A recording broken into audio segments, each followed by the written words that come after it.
سلام خدمت دوستان عزیز. امروز با شما هستیم در درس سوم زبان روسی اوروک 3.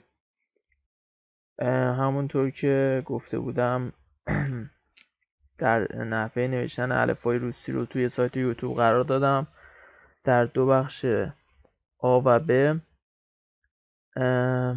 و اینکه امروز میخوایم احوال پرسی و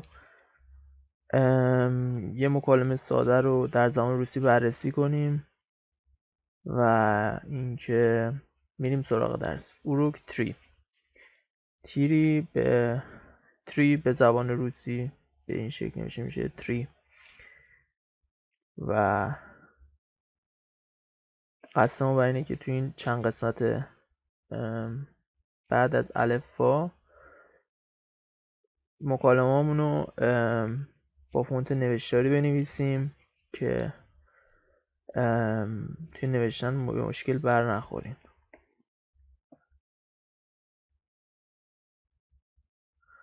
خب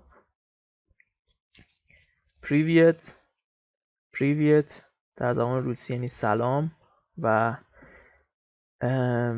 این مکالمه هم که امروز با هم بررسی میکنیم اینفورمال هستش و مکالمه غیر رسمی و دوستانه هستش.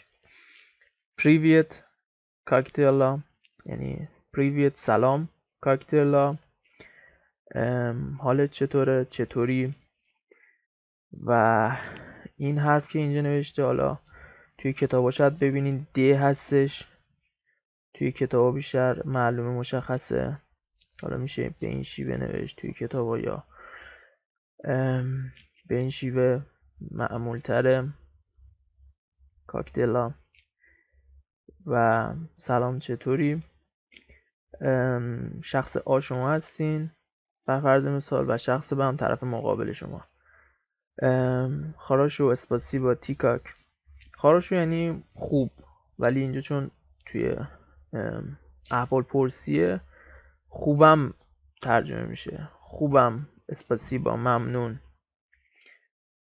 تیکاک یا کاکتی تو چطوری، یا اینجا میتونین مثلا از ای هم استفاده کنین یعنی و تو چطوری، یا آتیکاک اما تو چطوری.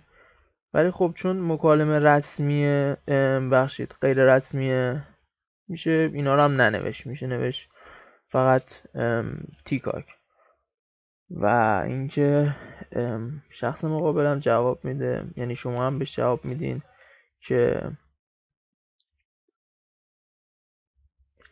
خاراشو خوبم، یا اومنیا خاراشو، یا اومنیا توژه خاراشو منم خوبم، اومنیا توژه خاراشو یعنی منم همچنین خوبم، منم همینطور خوبم. زمانی که طرف اینجا قبل از مکالمه به شما میگه منم خوبم، شما میتونید اینجا بگید منم خوبم. و یا میتونین از نورمال نه استفاده کنین، میتونین بگین زمانی که حالتون عادیه، مود خاصی نره، میتونین از نورمال نه استفاده کنین. و باز مثالای زیادی هستش که حالا تو ویدیوهای بعدی بررسی میکنیم.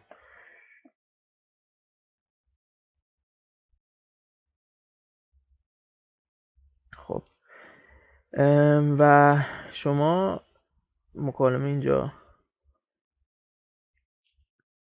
به پایان میرسه، حالا یا مثلا میتونین اسم طرف هم بپرسین، یه کدوم این عبارت رو میگیم بهش، میگین خاراشو یا اومنیا توژه خاراشو نورمال نام. و اینکه ازش میپرسین اسمت چیه. کاک تیبیا زاوود، اسمت چیه.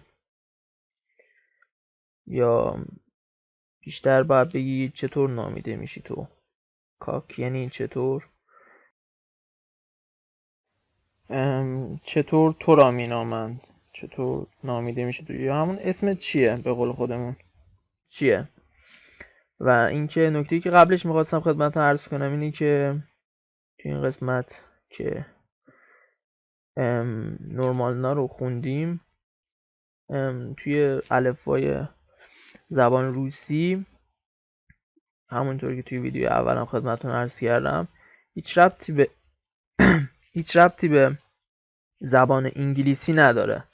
یعنی این در زبان روسی این حرف ن خونده میشه و اینکه یا این حرف که ت هستش اومینیاد توژه خراشو و اینکه اینا رو با زبان انگلیسی قاطی نکنید به هیچ عنوان. یا اینجا که کلمه زاوود هستش و خونده میشه و اینکه اینا رو رعایت کنید دیگه. حالا اولش ممکنه قاطی کنید ولی بعدش واسهتون عادی میشه. کاکتی بیا زاوود و اون شخص هم خودشو معرفی میکنه به شما، میگه که منیا زاوود، مثلا دختر خانومی هستش، میگه که اسم من هست ماشا.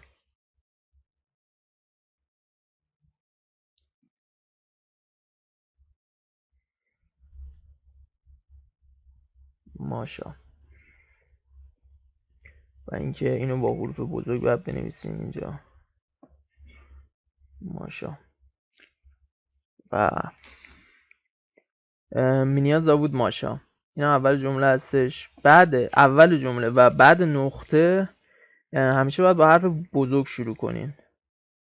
حالا بعد زاپیتایا که اینجا هستش اشکال نداره، ولی توی بعد نقطه یا اول مکالمه حتما باید با حرف بزرگ نوشته و اسم هم با اسم بزرگ می‌نویسیم. و اونم از شما باید قاعدتا بپرسی که اسم تو چیه دیگه. باید بپرسی که مینیا زاوود ماشا یه زاپیتایا باید بذاری اینجا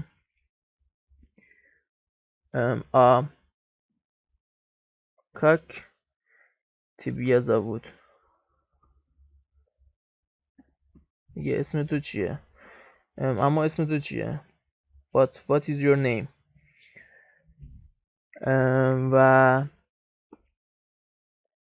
این بخش رو به درس بعدی، چون مکالمه ویدیو میخوایم تایمش کوتاه بشه، توی قسمت بعدی با هم دیگه جلو میریم.